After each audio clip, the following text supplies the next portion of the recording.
کوئی شکر کی پٹی بھی باندھ نہیں تھا. حضرت ایوب 18 سال بیمار رہے. زوجہ کہنے لگی دعا کر لو تو آپ فرمانے لگے بی بی سے کہ صحت کتنی دیر رہی؟ اس نے کہا 60 سال. تو آپ فرمانے لگے ذرا بیماری کو بھی 60 سال گزر لینے دو پھر دعا بھی کر لیں گے.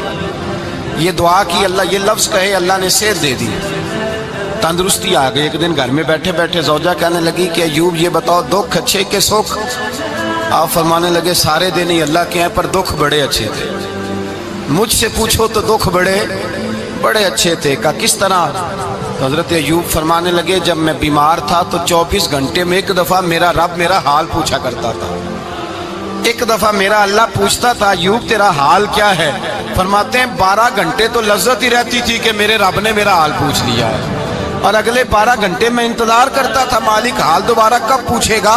فرمانے لگے اب صحت تو ہو گئی ہے پر اب میرا رب میرا حال تو نہیں نہ پوچھتا. بھائی مشکلات جو ہوتی ہیں وہ تو تجھے سجا دیتی ہیں، سوار دیتی ہیں. تجھے یاد آتا ہے کوئی اپنا، جب تجھے درد ہوتی ہے نا، تکلیف ہوتی ہے، پھر تیرا دل کرتا ہے کوئی کندھا ملے جہاں میں سر رکھ کے رہوں. پھر اسی لیے تو کسی درویش سے کسی نے پوچھا تھا اپنا کون ہوتا ہے؟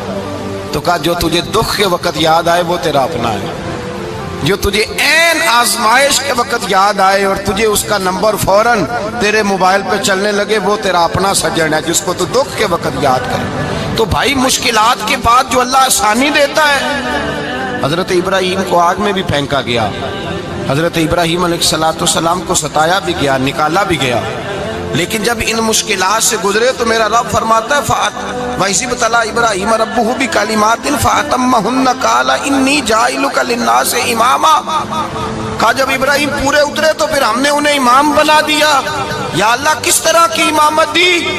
فرمایا میں نے اتنی اعلیٰ شان عطا کی ہے کہ اپنے لاڈلے رسول کو جناب ابراہیم کی نسل میں پیدا فرما دیا ہے. میں نے مصطفیٰ کو ان کی نسل میں پیدا کر دیا، قیامت تک کے لیے ان کا وقار بڑھا دیا. اللہم صلی علی محمد وعلی آل محمد کما صلیت علی ابراہیم وعلی آل ابراہیم. ان کی عظمت بڑھا دی اس لیے کہ جب وہ آزمائش سے گزر کر کے آئے پھر جو آسانی دی.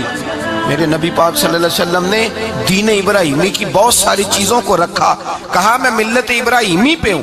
جب کوئی مشکلات کو عبور کر کے آتا ہے، جب کوئی تکلیفیں سہ کر کے آتا ہے، اس کے لیے جو اجر ہوتا ہے، اس کے لیے جو پھر اللہ کتنی ذرا بڑی توجہ کیجئے گا. لوگ سمجھتے ہیں فلاں آدمی مشکل میں ہے تو شاید مشکل میں ہی رہے گا، فلاں آزمائش میں ہے تو شاید میرا اللہ فرماتا ہے ایک مشکل دے کے میں 2 آسانیاں بھی دوں گا.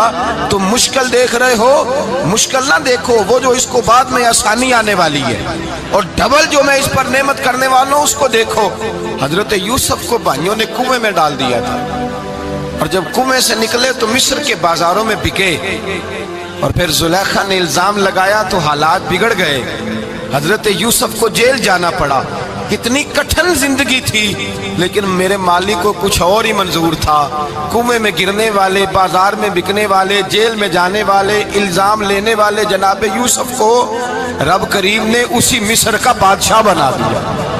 اللہ پاک نے اسی مصر کا حکمران بنا دیا. یاری تیری سونا ہے پر ازمیشاں تیریاں اگ. اے سونا پرکھیا جاوند آئی پہلو نال اگاں دے لگ. اس کے لیے تھوڑا سا جتن کرنا پڑتا، تھوڑے کٹھن حالات سے گزرنا پڑتا، تھوڑی آزمائشوں کا روپ دیکھنا پڑتا. ہم چاہتے ہیں کہ ہمیں چھیڑے کوئی نہ کوئی تکلیف نہ آئے، کوئی آزمائش. یہ ہو نہیں سکتا میرے بھائی. نامی کوئی بغیر مشقت نہیں ہوا. 100 بار جب عقیق کٹا تب جا کر نگی ہوا. ہم چاہتے ہیں کہ ہمیں کچھ بھی دقت نہ آئے، مشکلات نہ آئے. اور مشکلات تو انسان کو سنوارتی ہیں بھائی، وہ تو نکھارتی ہیں. کبھی پوچھا کرو جا کر کے کسی گندم کے دانے سے کہ تو کہاں سے ہو کے آیا ہے، کہاں سے نکل کے آیا ہے، تو وہ بتلائے گا کہ بڑے مشکل مراحل سے گزرا ہوں اور پھر اللہ نے مجھے طاقت دی ہے کہ میں انسان کے وجود کا حصہ بناؤں. تو بھائی کٹھن مراحل، آزمائشیں، تکلیفیں یہ انسان کو بڑا انسان بنا دیتی ہیں. یہ اس کے لیے ترقیوں کا پیش خیمہ ہوتی ہیں. ہمارے جوان پریشان ہو جاتے ہیں. عورتیں خاص کر کے اس بات پہ توجہ کرے، وہ بڑی جلدی غم لے جاتی ہیں. وہ کہتی ہیں جانے میرا کچھ ہوگا ہی نہیں، جانے میرا کچھ ہو ہی نہیں سکتا. میرے بھائی درجنوں اور بیسیوں لوگ ایسے ہیں جن کی اولادیں نہیں تھی لیکن نام ان کا ان سے بھی زیادہ ہے جو بڑے بڑے صاحب اولاد. حضرت خواجہ معین الدین اجمیری کو جانتے ہیں آپ لوگ؟ نہیں، جو جانتے ہیں وہ بولے جانتے ہیں جی؟ لو جی، کافی سارے جانتے ہیں، تھوڑے جی رہ گئے نا۔ جانتے ہیں نا خواجہ صاحب کو؟ ان کے کسی بیٹے کو جانتے ہوں؟ نہیں جانتے، نہیں جانتے، نہیں جانتے آپ ان کے بیٹے کو۔ حضرت خواجہ معین الدین اجمیری رحمۃ اللہ تعالیٰ علیہ کے بیٹے کو نہیں جانتے، لیکن ویسے آپ ہندوستان میں کسی آدمی کو چھیڑ کے دیکھیں، وہ کہے گا میں خواجہ صاحب کا روحانی بیٹا ہوں، میں اولاد۔ حضرت غوث اعظم رضی اللہ تعالیٰ عنہ کی اولاد کو کم لوگ جانتے ہیں، لیکن آپ ویسے کسی کو پوچھ کے دیکھیں 11ویں والا پیر کون ہوتا ہے، ہر آدمی ہاتھ اٹھا کے بتائے گا خدا کے فضل سے ہم پر ہے سایہ غوث اعظم کا، ہمیں دونوں جہاں میں ہے سہارا غوث اعظم۔ لوگ جھوم کے بتلائیں۔ میرے بھائی، یہاں لوگ پریشان ہو جاتے ہیں کہ اولاد ہوگی تو یہ ہوگا، فلاں ہوگا تو یہ ہوگا۔ بھائی ایسی کوئی بات نہیں۔ میرے پاس پیسے ہوتے تو میرا ابا بیماری سے فوت نہ ہوتا۔ جو مالدار ہوتے ہیں تو کیا وہ بچ جاتے ہیں؟ حضرت اسرائیل انہیں چھوڑ جاتے ہیں؟ او خدا کے بندے، تو کیسی بات کر رہا ہے؟ یاد رکھ، یہ جو آزمائشیں ہوتی ہیں، یہ جو تکلیفیں ہوتی ہیں، یہ جو تھوڑے سے مشکل حالات ہوتے ہیں۔ حضرت یونس علیہ السلام کی دوستی ہوگی حضرت جبریل امین سے، تو جناب جبریل ملنے آئے۔ حضرت یونس علیہ السلام فرمانے لگے جبریل میرا دل کرتا ہے مجھے اس بندے کی ملاقات کرا جو اللہ کا سب سے زیادہ عبادت گزار بندہ ہے۔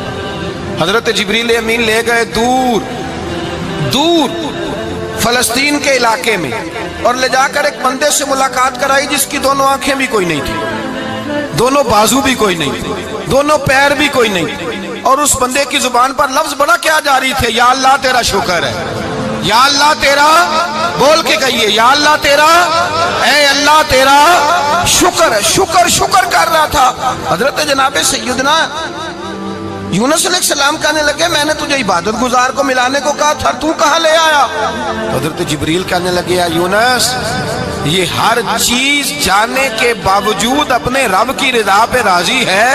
اس وقت دنیا میں نبیوں کے بعد جس سے اللہ سب سے زیادہ پیار کر رہا ہے وہ یہی بندہ ہے، یہ اپنے رب کی رضا پہ راضی ہے۔ اے تن میرا کنگھی ہووے تے میں زلف سجن دی باواں، تے پوش میرے دی جتی بن جائے تے میں یار دی قدمی آواں، مارو مارو مینو مار مکاؤ کوئی عذر نہ پیش لے آواں، تے جے سونا ہی میرے دکھ وچ راضی، جے سونا ہی میرے دکھ وچ راضی، جے سونا ہی میرے دکھ وچ راضی، تے میں سکھ نو چلے ڈاواں۔ مالک کی جب اس حال میں راضی ہے تو بس ٹھیک ہو گیا، ٹھیک ہو گیا۔ وصل اچھا ہے نہ فراق اچھا ہے۔